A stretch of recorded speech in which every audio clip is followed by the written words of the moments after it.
My name is Claire Hargrove. I am 34 years old.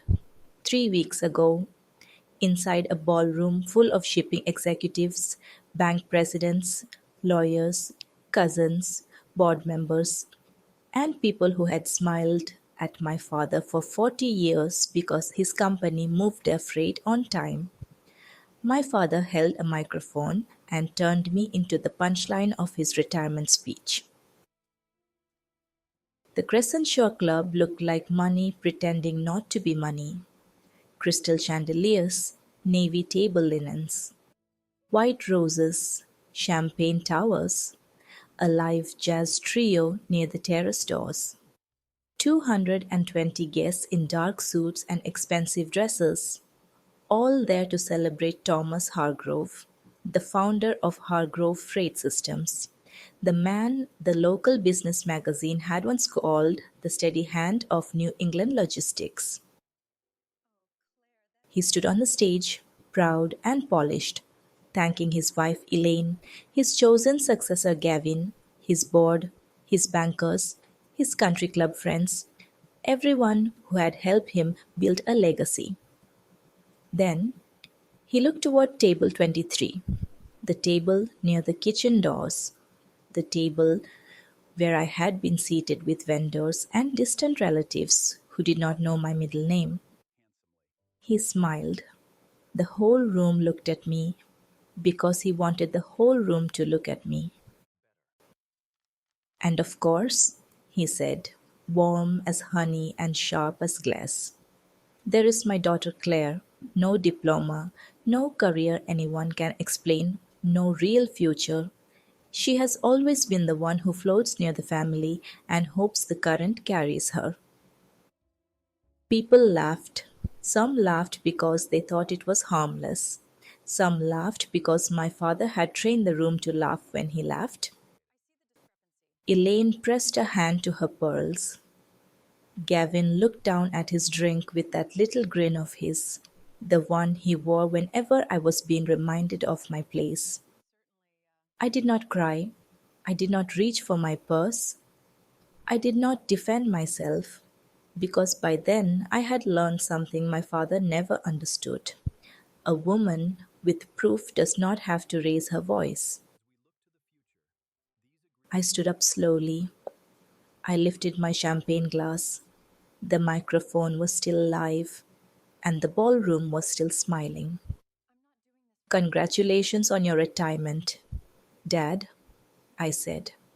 You taught me a lot about loyalty, about family, and about the cost of letting someone else define you. Cheers. This is the last time any of you will see me. Then I put the glass down untouched and walked out. My heels were the only sound in the room. Behind me, the laughter died so completely it felt like someone had cut the lights. Welcome back to Calm Drama Stories, where quiet people finally stop paying for the comfort of people who hurt them. If you have ever been made small at a family table or in a room where everyone laughed because it was easier than telling the truth, stay with me. Drop a comment with where you are watching from and what time it is there. And if this kind of calm justice is why you are here, subscribe because this story does not end in that ballroom. It begins there. To understand why I walked out without shaking, I need to take you back to the house on Briar Lane in Westport, Connecticut, where I learned that a person could live in a family and still disappear. My mother, Alison Hargrove, died when I was 8. Ovarian cancer, fast and cruel, the kind that turns a house into a waiting room. I remember her in pieces, the yellow robe she wore in the mornings, the lavender lotion on her hands, the way she would touch the back of my neck when she passed behind my chair at breakfast. She used to tell me I had a good mind, not a pretty mind, not a sweet mind, a good mind. At 8, I did not know how rare that kind of compliment was. 2 years later, my father married Elaine. Elaine arrived with perfect hair, white teeth, a closet full of cream jackets, and a son named Gavin who was 13 and already carried himself like the world had been waiting for him. Elaine did not move into our house like a guest. She moved in like a woman claiming a property, new curtains, new dishes, new family photos on the mantel. My mother's picture went from the living room to the upstairs hallway and then, eventually, to a drawer. Nobody said I was unwanted. That would have been easier. They simply built a life where my presence did not change the room. Gavin brought home a B plus in algebra and my father took him to dinner. I brought home a state math award and Elaine said, "That is nice, honey," without looking up from the flower arrangements. Gavin got a new car at 16 because, according to my father, a young man with responsibilities needed reliable transportation. I got Gavin's old hatchback after the air conditioning broke and the passenger window stopped closing all the way. Gavin was told he would learn the company from the ground up. I was told I should choose something practical because women needed backup plans. There was no screaming, no locked attic, no dramatic wicked stepmother scene. Just 1,000 small edits, a chair missing from the family table, a holiday card with Gavin centered and me at the edge. Conversations that stopped when I entered. Praise that went around me like water around a stone. The only person who noticed was my grandmother Ruth. Ruth Hargrove was my father's mother and the quietest force I have ever known. She wore her silver hair in a braid and kept peppermint candies in the side pocket of every cardigan she owned. She called me every Sunday at 7, not 6:58, not 7:10. 7. "Tell me one thing you learned this week," she would say. But ghosts hear everything. Ghosts remember. Ghosts learn how the house is wired. The official story, the one my father repeated for 12 years, was that I lost my direction in college. He told relatives that I struggled emotionally. He told business friends that I had trouble finishing things. He told Elaine's sisters that I left the University of Connecticut because some young people simply were not built for pressure. Here is the truth.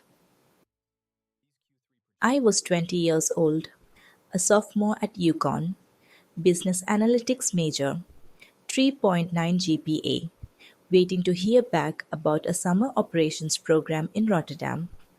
I had a spreadsheet for everything: tuition, meal plan, books, internship applications, even the cost of a winter coat because the one I had from high school was falling apart at the cuffs. I was not drifting. I was pointed like an arrow. Then my father called on a Tuesday night. "Come home Friday," he said. "We need to discuss the family's financial priorities." Family financial priorities. In our house, language was always a curtain. You had to learn to look for the shape behind it. I sat in his study that Friday. Same mahogany desk, same green banker lamp, same wall of framed trucking awards. Elaine sat beside him with a legal pad in her lap. Gavin leaned against the bookshelf wearing a Wharton sweatshirt he had not earned yet. My father folded his hands. Gavin has been accepted into an executive MBA track. It is a rare opening. It changes the future of the company. I remembered the sound of the clock on the wall. I remember Elaine's bracelet tapping her notebook. I remember thinking that if I did not move, maybe the sentence coming toward me would miss. It did not. We cannot support both paths, my father continued. Your tuition and Gavin's program. The responsible choice is obvious. You will take time off. Gavin's education benefits the company, and the company benefits all of us. Mom left money for my school, I said. I had heard whispers, enough to know there had been something, a fund, an account, a promise. My father's face closed. Your mother trusted me to make decisions for the family. Circumstances changed. Elaine added softly, a woman with your temperament should not bury herself in ambition. Claire, you will be happier if you stop trying to compete with men who are born for leadership. Gavin looked at the floor, not ashamed, bored. I asked to see the account. My father said no. I asked how much had been there. He said I was being ungrateful. I asked whether my mother had wanted this. He stood up so fast his chair hit the wall. Enough, he said. You are not a shareholder in this family. You are a child, receiving what we decide you receive. That was the sentence that ended my childhood. Not because it was the cruelest thing he ever said, but because it was the clearest. I was not a daughter in that room. I was an expense to be cut, but I did not know that yet. At 20, all I knew was that my future had been sold and I was the only one grieving the sale. Boston did not welcome me. Boston barely noticed me, which was better. My first apartment was a room above a coin laundry in Allston with a radiator that hissed like an angry animal and a kitchen window that faced a brick wall. When the washers downstairs hit spin cycle, my floor trembled. I ate peanut butter toast, instant noodles, and day old muffins from the cafe that hired me for the morning shift. I learned which grocery stores marked down produce at closing. I learned to walk home with my keys between my fingers. I learned that pride does not pay rent, but neither does self pity. My first real job was front desk assistant at a freight audit company called Barnes Route Analysis. I answered phones, scanned invoices, ordered toner, and made coffee so strong the drivers joked it could qualify as hazardous material. Walter Barnes, the owner, was 62, ex Navy, built like a filing cabinet, and allergic to nonsense. He noticed everything. On my third week, one of his analysts called in sick, and a carrier reconciliation report was due by noon. I had seen enough invoices pass through the scanner to understand the pattern. So I stayed late the night before, built a basic reconciliation sheet, and left it on Walter's desk with a yellow sticky note that said, possible duplicate fuel surcharges, lanes 14 through 19. At 9 the next morning, he called me into his office. You do this? I nodded, bracing. He stared at the spreadsheet. You are wasted on toner. That was how I became a junior analyst without a degree. Not officially at first. Officially, I was still front desk. But Walter started putting freight bills in my tray. Find the leak, he would say. I found leaks. Misclassified freight, bad routing logic, carriers adding accessorial charges. Nobody challenged. Warehouse pickups scheduled backward because the system was built by people who never stood on a dock at 6 in the morning. At night, I studied, MIT OpenCourseWare, Supply Chain Fundamentals, Operations Management, Database Design, Optimization Modeling. I watched lectures with one earbud while folding laundry. I built mock route models on a laptop with a cracked hinge. I learned SQL from free tutorials and practiced on sample datasets until the table joins started appearing in my dreams. Walter never asked why I had left school. That was one of the reasons I trusted him. He only cared whether the numbers worked. Systems tell the truth, he told me once, tapping a paper invoice. People decorate the truth, systems expose it. I wrote that sentence on a card and taped it above my desk. Years later, it would become the core philosophy of Lighthouse Operations Group. Systems tell the truth. People decorate the truth. I cried in the stairwell after that meeting, not because I was sad, because someone had just handed me belief without attaching a bill. Ruth died on a rainy Thursday in March. She was 84. Her nurse said it was peaceful, and I chose to believe that because some lies are mercies and some mercies are not lies at all. I went to the funeral in Connecticut and sat in the last pew. My father gave the eulogy in his polished business voice, calling Ruth the moral center of the Hargrove family. Elaine dabbed her eyes with a lace handkerchief. Gavin stood beside my father like a prince at the edge of a kingdom. Nobody mentioned that Ruth had called me every Sunday for 24 years. Nobody mentioned the peppermint candies, the questions, the way she had kept me from becoming invisible to myself.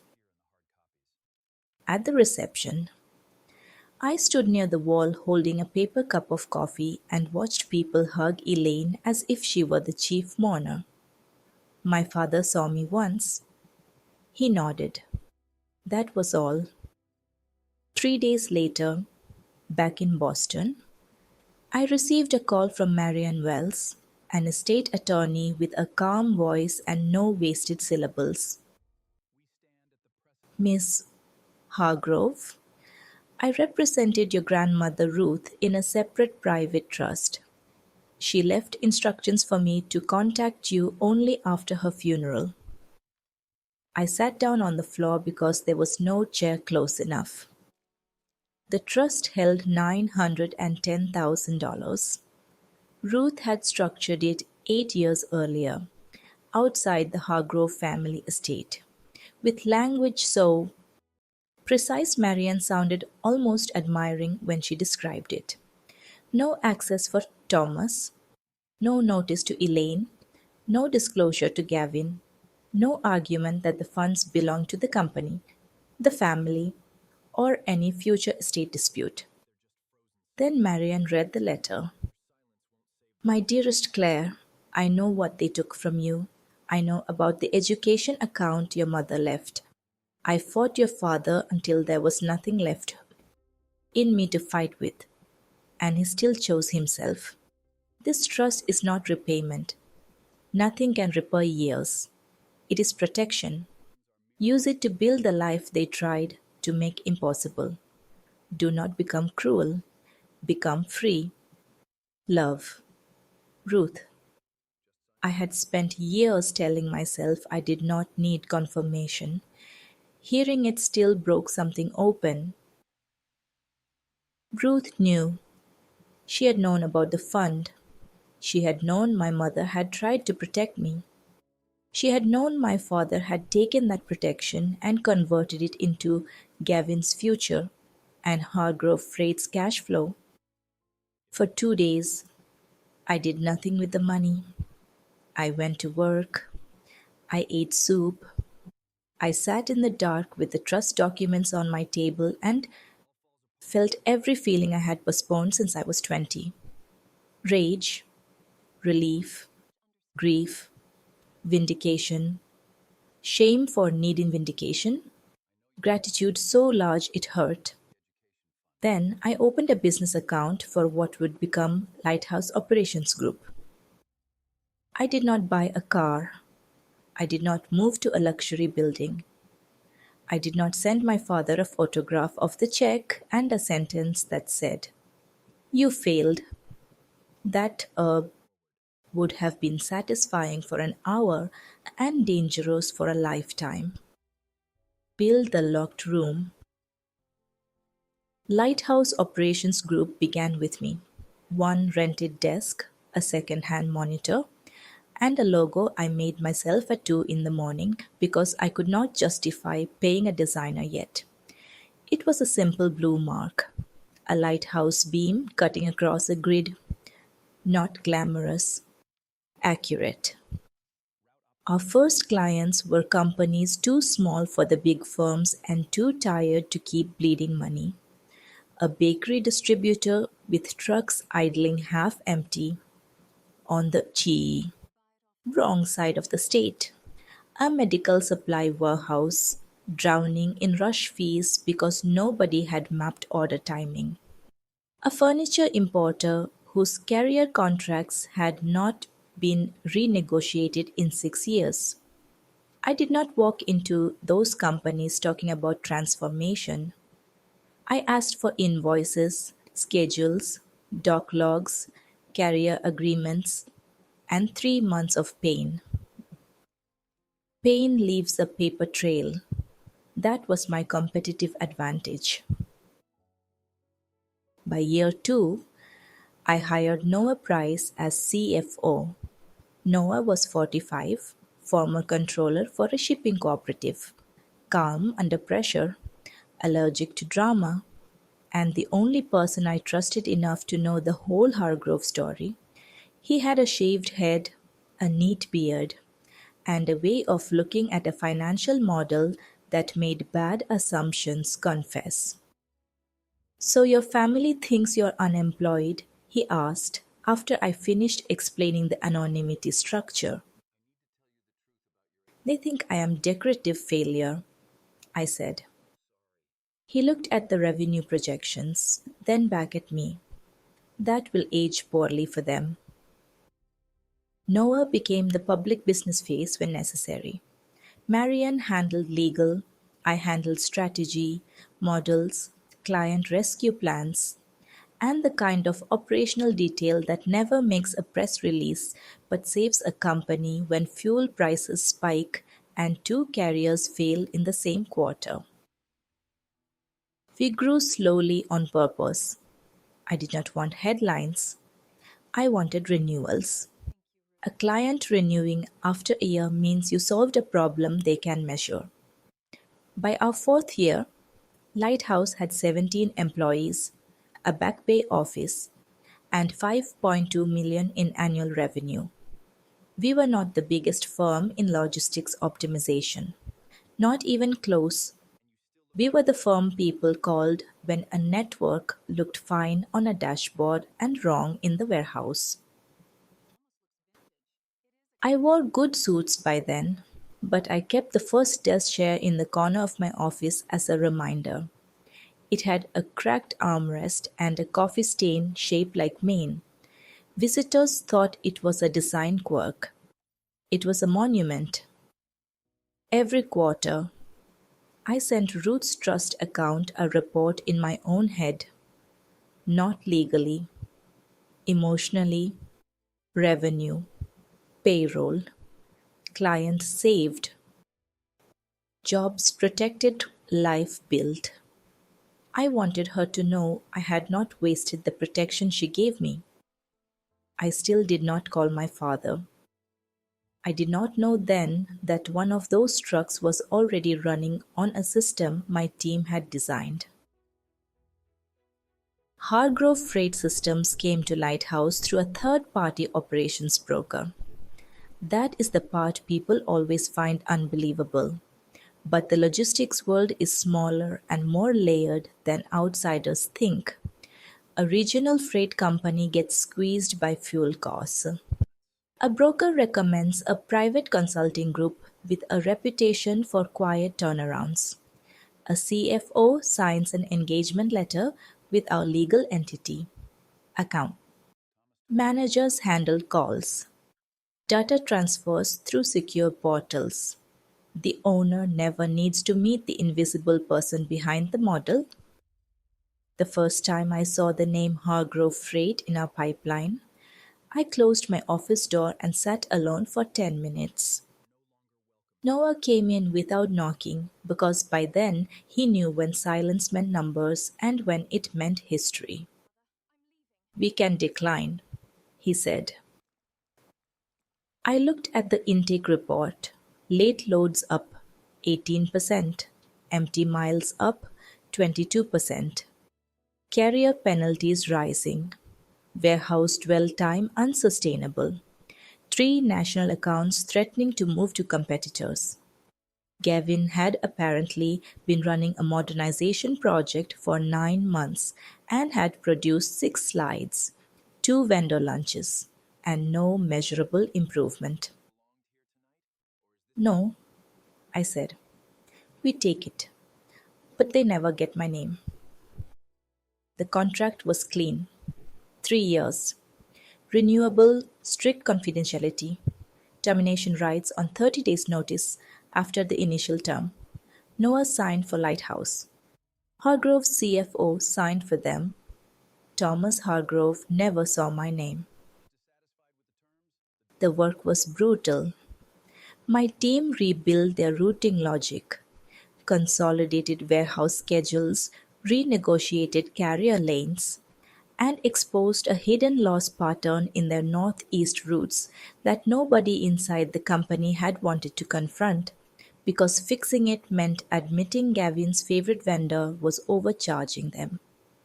Within 6 months, Hargrove Freight had cut empty miles by 31%. Within a year, operating, efficiency improved 43%. 2 of the 3 national accounts renewed. The third expanded. At an industry luncheon, my father stood at a podium and said, "Lighthouse Operations has been transformative. Whoever runs that firm understands freight better than anyone I have met in 40 years." Someone sent me the clip. I watched it once, alone in my office. Thomas Hargrove, praising the daughter he believed had no degree and no future, while Gavin sat beside him, clapping for the invisible work of the stepsister he had called weak. I did not laugh. I did not cry. I saved the clip in a folder called HFS Contract Support and went back to work. Freedom, I decided, sometimes requires attending the event where the lock finally breaks. The Crescent Shore Club had valet parking, marble floors, and the kind of staff trained to make wealthy people feel anonymous and important at the same time. I arrived in a black evening dress, simple cut, no glitter, Ruth's pearl earrings, and a watch I bought myself after Lighthouse crossed its first million in revenue. I did not wear those things to impress my family. I wore them because every piece was proof that I had not waited for permission to become a woman. Elaine intercepted me before I reached the ballroom. "Claire," she said, stretching my name like fabric she disliked. Her eyes moved down my dress, to my shoes, to my bag, taking inventory. "You managed to look very appropriate. Your father was worried." "How kind of him," I said. She smiled as if I had missed the insult, which was generous of her. Inside, the room glittered. I recognized shipping executives, old neighbors. One banker who had once told my father at a barbecue that Gavin had a natural command presence. There were framed photographs near the stage. Thomas shaking hands with governors. Thomas at warehouse openings. Thomas with Gavin in front of trucks, Thomas and Elaine at charity events. I walked the display twice. There was not one picture of me. My seat was table 23, near the service doors. Not the family table, not the company table. A table with a retired vendor, Elaine's cousin from Rhode Island, and two people who asked me whether I worked with horses because they had misheard Hargrove as Hargrave and built an entire story from there. Before dinner, I went to the bar. That was where Aunt Marjorie found me. Claire, darling, she said, kissing air near my cheek. I heard you were still in Boston, doing some little office thing. Operations consulting, I said. How nice. Your father worries you never found your footing after school. Another cousin joined. We were told you had a difficult time. Emotional health is nothing to be ashamed of. There it was, the old story, polished and passed around like a family heirloom. Claire did not lose her education. Claire lost herself. Thomas had not stolen. Thomas had supported. Gavin had not benefited. Gavin had simply been ready. I felt a familiar heat climb the back of my neck, then fade. Anger used to make me shake. Now it clarified. I am doing very well, I said. They exchanged the tender looks people give someone they believe is delusional. On the terrace, Gavin found me. He wore a midnight blue tuxedo and a smile with no warmth. You came, he said. I lost a bet with Elaine. She thought you would make an excuse. Sorry to cost you money. He leaned on the railing. Dad is giving me the company in January. Big step. You probably would not understand the pressure. Probably not. Still doing your little consulting thing. Still. The dinner bell sounded. We went inside. Thomas was about to give his speech. My father's speech began exactly as speeches like that begin. Gratitude. Humility performed by a man who had never practiced it privately. Jokes about long nights and bad weather. A story about starting with two trucks and a warehouse lease nobody thought he could afford. People laughed. People applauded. People wanted him to be the man the program described. He thanked Elaine first, the woman who kept our family elegant and our home steady. He said. Elaine lowered her eyes at precisely the right moment. He thanked Gavin next. My son in every way that matters, and the future of Hargrove Freight Systems. Gavin stood to a wave of applause, one hand over his heart, already practicing the humility he planned to wear as CEO. Then Thomas looked toward table 23. I knew before he spoke. Some rooms shift before impact, the way the air changes before a summer storm. His smile widened. The microphone caught the small chuckle in his throat. And we cannot forget my daughter Claire, he said. She took the scenic route through adulthood. No diploma, no real career. Anyone can explain, still. Drifting close enough to the family name to stay warm. But she made it here tonight, and that is progress. The laugh came in layers. First the loyal ones, then the uncertain ones joining because silence might look like disapproval. Then the ugly little pockets of relief from people happy. The joke was not about them. I saw Elaine smiling into her napkin. I saw Gavin whisper something to the blonde woman beside him. I saw my father waiting for me to lower my eyes the way I always had. I thought of 20-year-old me in his study, hearing that I was not a shareholder in the family. I thought of Ruth's letter. I thought of Walter Barnes telling me systems expose truth. I thought of every Hargrove freight lane my team had fixed, every carrier contract we had renegotiated, every late truck that arrived on time because a woman with no future had built a company in silence. Then I stood. The laughter thinned, not stopped, thinned, as if the room suddenly remembered I had a body and might use it. I lifted my champagne glass. Congratulations on your retirement, Dad, I said. The microphone picked up my voice because the room was quieter now. 40 years is a long time to build a legacy.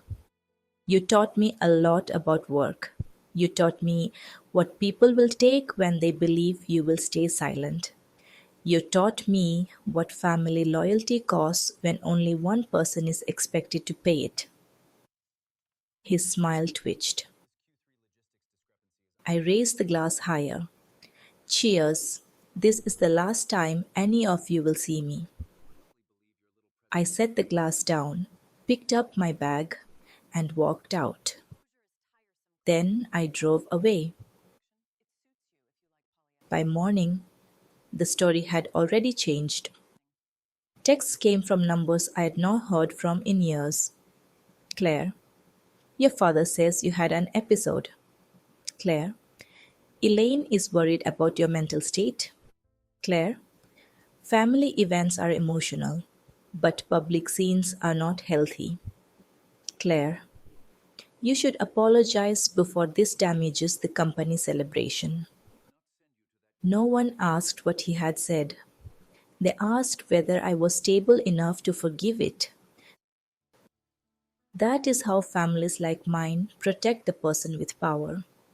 They do not defend the cruelty. They redefine the witness as unreliable. I did not respond.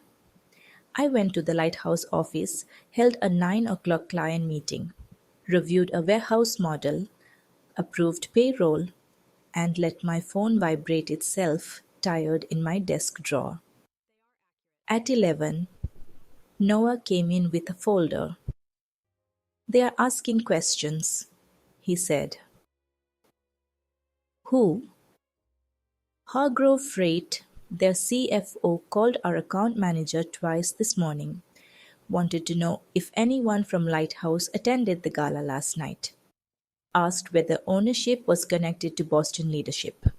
He tried to sound casual and failed.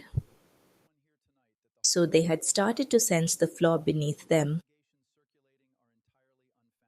I looked through the glass wall of my office at the team outside. Analysts comparing lane density, coordinators on carrier calls, people who had followed me into a company built on solving what others denied. None of them deserved to be dragged into Hargrove Family Theatre. Tell account management to follow standard protocol, I said. No ownership disclosures, all questions through legal. At 2, Elaine called. I let it ring. She called again. Then a text. Claire, sweetheart, last night was painful for everyone. Your father spoke poorly, but he was under stress. Come home this weekend. We can talk privately. No lawyers, no business people, just family. Just family. The phrase looked absurd on my screen. They used family when they wanted access and formality when they wanted distance. I replied with one sentence. All future communication should go through counsel. Her answer came fast. Counsel? For a family matter? Do not be dramatic. I did not answer. By Thursday, Thomas called from his office phone. I recognized the number from childhood, the main line at Hargrove Freight. I let it go to voicemail. Claire, he said, and his voice was careful, corporate, not fatherly.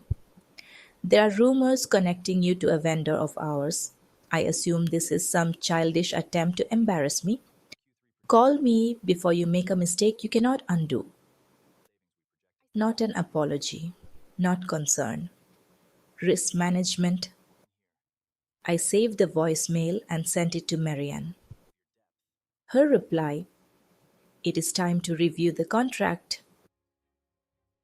The difference was that I was finally including my own value in the calculation. Marianne's office overlooked the harbor, all steel, glass, and silence. She spread the documents across the conference table: Lighthouse's contract with Hargrove Freight Systems, the renewal offer, the confidentiality provisions, the termination clause, Ruth's trust documents, and the corporate structure that kept my ownership private until I chose otherwise. 30 days, she said. Clean right to terminate after the initial term. No cause required, no penalty. They can be unhappy. They cannot sue successfully. Noah sat beside me, tablet open. Operationally, they will feel it within 6 weeks. Hard. I already knew. I had built the model. How hard? Marian asked. Noah looked at me before answering.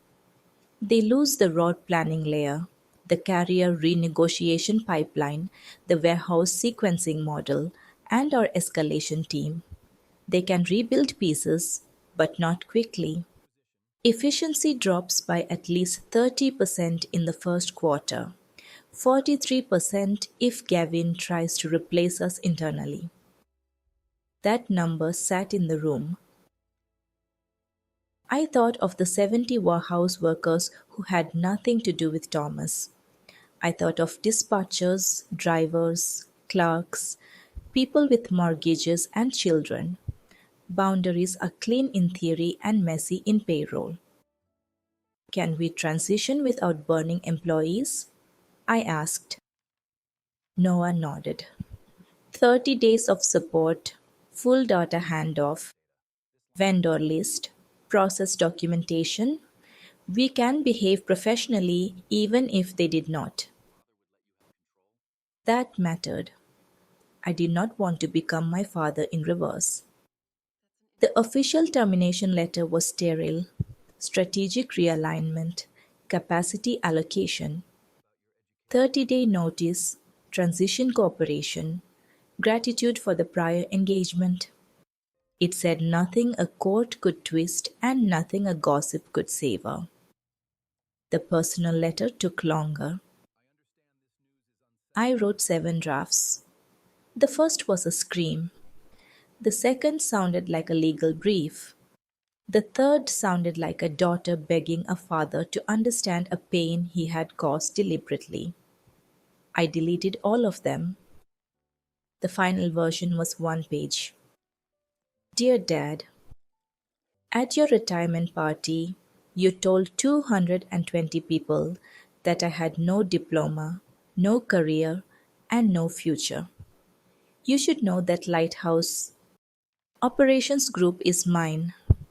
For 3 years, the daughter you called worthless has been one of the reasons Hargrove Freight Systems survived its own inefficiency.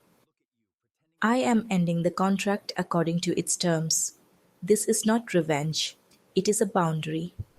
I will not continue protecting a legacy that has used my humiliation as entertainment. Ruth knew what you took from me.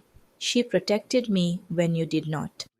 With her faith and my work, I built something you could not see because you never looked. Do not contact me directly again. Claire Allison Hargrove. I used my mother's name as my middle signature.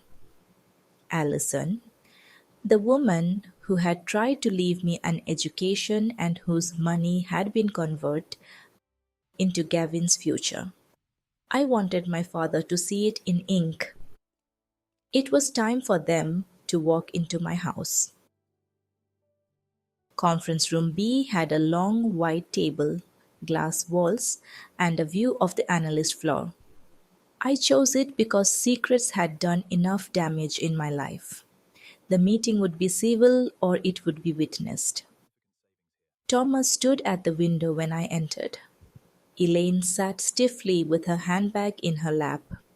Gavin paced, jaw tight, phone in hand, already searching for someone else to blame. My father turned. He looked older than he had at the gala, not humbled, alarmed. Explain this, he said. I sat at the head of the table. Good afternoon to you too. Gavin slammed a folder down. You cannot terminate. Do you know what this does to us? I do. That stopped him for half a second. I slid a folder across the table. Lighthouse Incorporation documents, ownership filings, contract copies, performance reports, transition plan. Lighthouse Operations Group is legally mine. Noah Price signs as CFO. Marian Wells handles counsel. For 3 years, your company has received services from us under a valid contract. That contract is now ending under clause 14.2 with 30 days of transition support. Elaine's face had gone pale. This is impossible. You do not have a degree. I looked at her. You would be amazed what a woman can learn when her family steals her tuition. Thomas's eyes moved sharply. Gavin barked a laugh. There it is, still whining about college. This whole thing is about jealousy.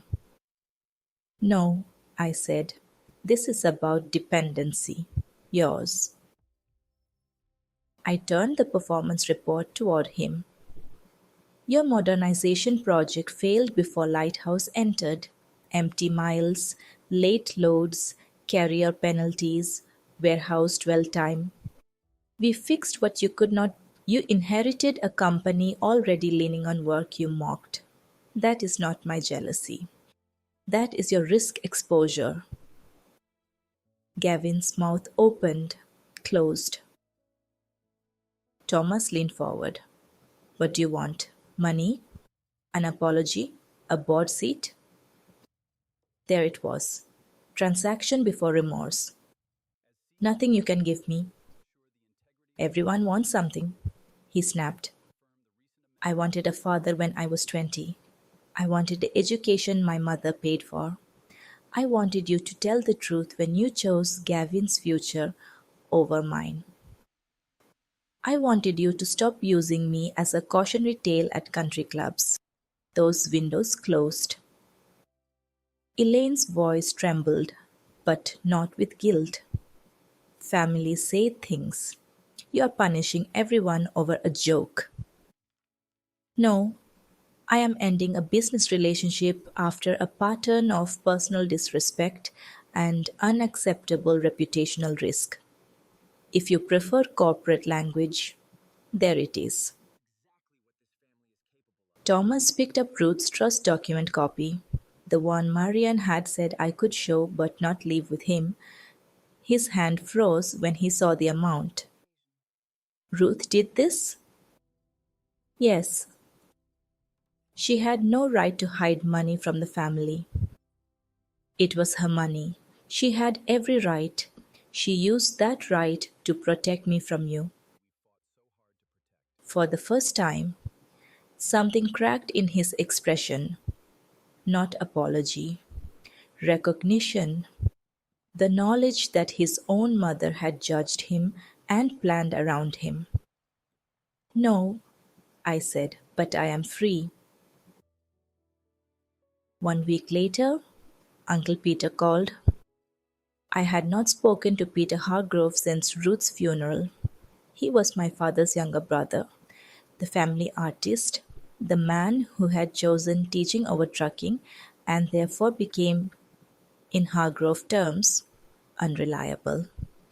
He lived in Vermont, painted landscapes, wore tweed jackets with elbow patches, and had eyes that always looked as if they were apologizing before his mouth got up.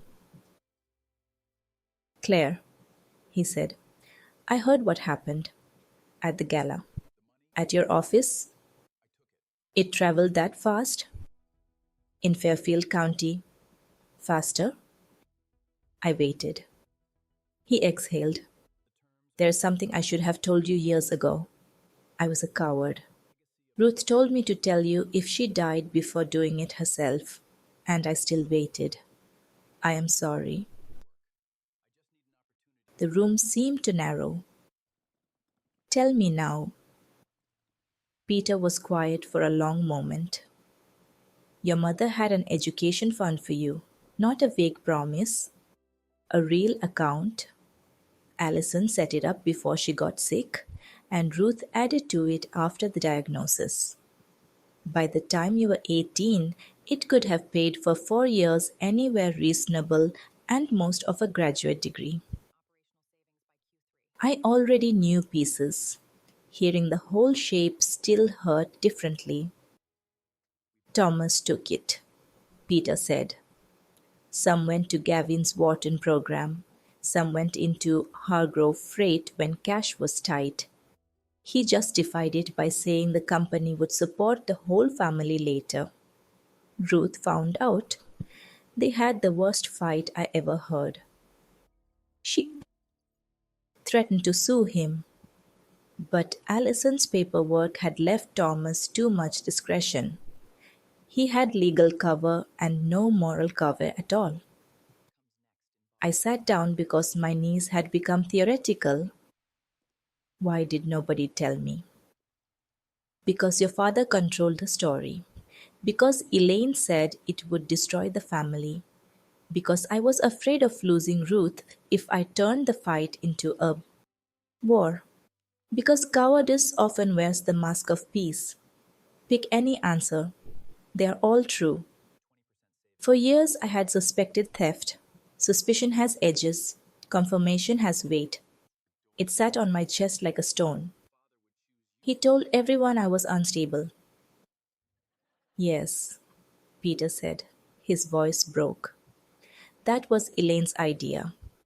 Thomas let it stand because it explained your absence without explaining his crime.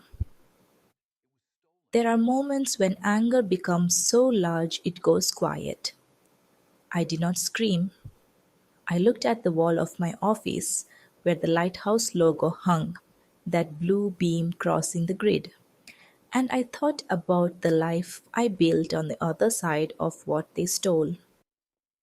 Ruth knew, I said. Ruth knew. That is why she made the trust. She could not undo the first theft, so she built a second protection.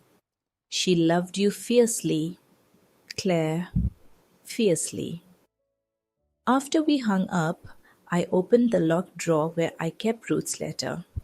I read it again. I know what they took from you. She had not meant only school. She meant the future they believed they had the right to redirect. I called Marian and told her what Peter had said. I did not need a judge to tell me I had been wronged. I had the truth. I had Lighthouse. I had freedom. For now, that was enough. The first Hargrove Freight client left in the fourth week. Not because I called them. I did not. Not because Lighthouse sabotaged anything. We did not. We delivered every transition file, every lane map, every carrier note, every process document we owed. Noah made sure of it. If anyone ever accused us of malice, the record would be boring and clean. The client left because a West Coast delivery window failed 3 times in 2 weeks, and Gavin told them the issue was temporary. Logistics clients hate many things. Temporary is one of them when their inventory is sitting on the wrong dock. By the second month, two more accounts were reviewing alternatives.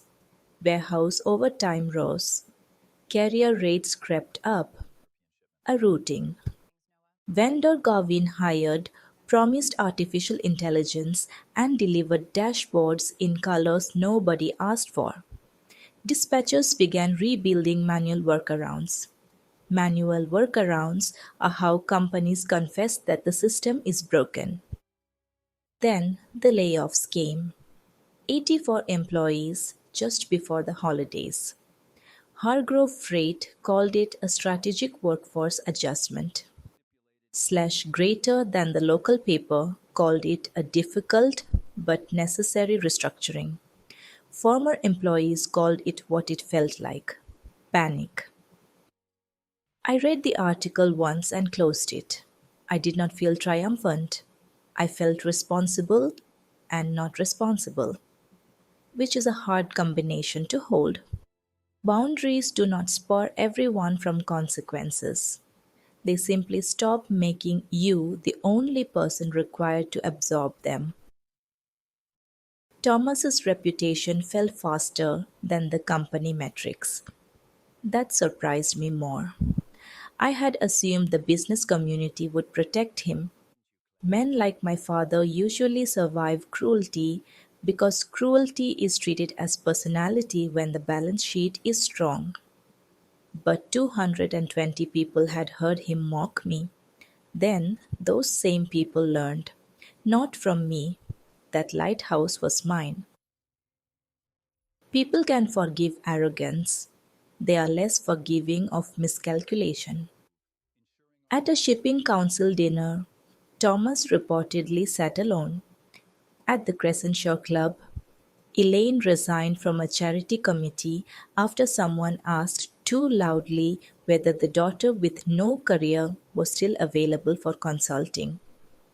Gavin's appointment as CEO was delayed, then announced, then quietly revised to interim operating lead under board supervision. The word interim is where ambition goes to sweat. Noah brought me updates only when they affected us. He knew I did not want gossip disguised as strategy. You should know, he said one Friday. Hargrove Freight has requested a meeting through council. They want emergency support, short term premium fee. I asked, operational need or family pressure? Both. I said no, not angrily, not dramatically. No. I did not answer. Therapy started because I kept waking at 3 in the morning with my jaw clenched so hard my teeth ached. Doctor, Sato's office was small, warm, full of plants I did not trust myself to keep alive. She asked why I was there, and I gave her the efficient version: estranged family, business conflict, public humiliation, recent boundary. She listened, then said, that is the press release. What is the truth? I cried then. Not pretty crying, not movie tears. The kind where your face forgets it is being watched. The truth was that freedom felt like grief before it felt like freedom. The truth was that part of me still wanted my father to call and say he had been wrong from the beginning. The truth was that I had built a company, protected jobs, outperformed Gavin, survived theft, and still sometimes became 8 years old when someone said my name sharply. Healing did not arrive as a single revelation. It arrived as appointments, as sleep, as fewer checks on Hargrove Freight News, as replacing Table 23 in my memory with the conference room where my team clapped when we signed our largest non Hargrove client, as learning that not answering a letter is also an answer. I kept Ruth's photograph on my desk. Beside it, two cards. Systems tell the truth. Build the locked room. I added a third after therapy one day. Open the windows for the right people. Because the goal was never to become unreachable. It was to stop letting the wrong people reach me with dirty hands. Peter became one of the right people. Slowly, Noah had been one for years. Marianne, in her precise way. Walter Barnes, who still called every December to ask whether I had finally learned to take a vacation. My team, clients who valued the work without needing the wound behind it. Family, I learned, is not always the people whose names appear in your childhood photographs. Sometimes family is the person who says, "You are wasted on toner," and hands you a future without demanding ownership of it. I do not hate Thomas. People struggle with that when I tell them. They think the absence of hatred means the door is open. It does not. Hate is not the lock. Boundaries are. I can wish him clarity from a distance. I can hope Gavin learns enough humility to keep people employed. I can hope Elaine someday sits in a quiet room and hears the things she trained herself not to hear. None of that requires access to me. The last time I saw my father in person, he was standing in my conference room asking what I wanted. He could not imagine a world where I did not want something from him because his whole life had been built on transactions. But what I wanted had become simple. I wanted my name back from the story he told. I took it. If this reminded you of a room you had to walk out of, share it with someone still sitting there. Drop a comment, hit subscribe, and remember this, because Ruth was right. When the people who dismissed you finally see your value, it may already be too late for them to afford it.